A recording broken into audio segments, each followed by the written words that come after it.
Biografi Santa Agnes, mempelai anak domba.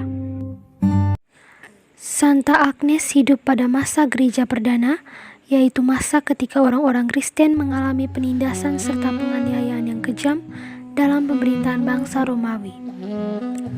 Ia wafat sebagai martir sekitar tahun 304-305 dalam pemerintahan Kaisar Diocletian pada usia yang baru 13 tahun. Meskipun tidak ada banyak catatan sejarah tentangnya, para kudus terutama Santo Ambrosius banyak menulis tentangnya. Agnes adalah gadis cantik jelita dan berasal dari keluarga kaya. Banyak pemuda bangsawan Romawi yang terpikat dan ingin memperistrinya. Tetapi Agnes menolak mereka dengan halus dan mengatakan bahwa ia telah mengikatkan diri pada seorang kekasih yang tidak dapat dilihat mata telanjang. Prokop, putra gubernur, termasuk pemuda yang marah dan merasa terhina oleh penolakan Agnes. Mereka melaporkan Agnes pada gubernur atas tuduhan pengikut Kristus. Pada awalnya, gubernur bersikap baik dan menjanjikan harta dan kedudukan jika ia mau menikah dengan Prokop. Tetapi Agnes menolak dan mengatakan tidak ada mempelai lain selain Yesus Kristus. Agnes kemudian dibawa ke mesbah berhala dan diperintahkan menyembah mesbah. Bukannya menyembah, Agnes malah membuat tanda salib, tanda kemenangan Kristus. Gubernur kemudian memperlihatkan kepadanya api penyiksaan, kait besi dan alat siksa lainnya, tetapi ia tidak gentar.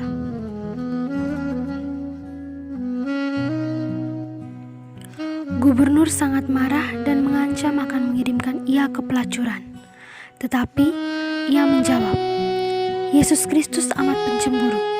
Ia tidak akan membiarkan kemurnian para mempelainya dicemarkan seperti itu. Gubernur murka dan mengirim ia ke pelacuran saat itu juga, dengan perintah bahwa semua orang berhak menganiayanya sesuka hati mereka. Orang banyak datang menyaksikan kejadian itu. Tetapi ketika melihat pancaran sinar wajah Agnes, mereka menjadi takut. Seorang pemuda mencoba mengganggu Agnes.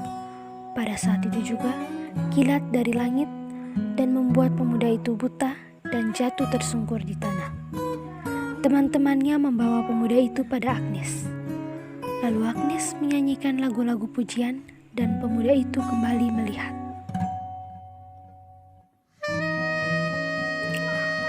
Gubernur amat murka dan menjatuhkan hukuman mati pada Agnes. Algojo mendapat perintah rahasia untuk membujuk Agnes. Namun, ia menjawab bahwa ia tidak akan pernah menyakiti mempelainya. Orang banyak menangis menyaksikan seorang dara yang lembut dan jelita dengan belenggu dan rantai yang terlalu besar bagi ukuran tubuhnya digiring ke tempat hukuman mati. Ia terlalu muda untuk mengerti arti dari kematian. Namun demikian, ia siap menghadapinya tanpa gentar sedikit pun. Sesungguhnya Agnes diliputi sukacita yang besar karena ia akan segera diperkenankan menyongsong kekasihnya.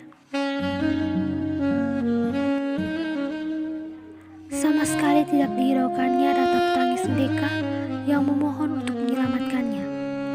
Aku tidak akan mengkhianati mempelaiku dengan menuruti keinginan kalian, katanya. Ia telah memilihku dan aku adalah miliknya. Kemudian Agnes berdoa memungkukkan badan untuk menyembah Tuhan dan segera menerima hujaman pedang yang menghantarkan jiwanya yang suci pada kekasihnya. Jenazah Agnes dimakamkan di pemakaman keluarga di Via Nomentana dekat kota Roma. Kurang lebih 50 tahun kemudian, yaitu pada tahun 354, Kaisar Konstantin Agung mendirikan sebuah gereja besar di tempat itu. Tubuh Agnes disemayamkan di bawah altar gereja. Pada abad ke-7, gereja itu dipugar, diperbesar, serta diperindah dan sekarang dikenal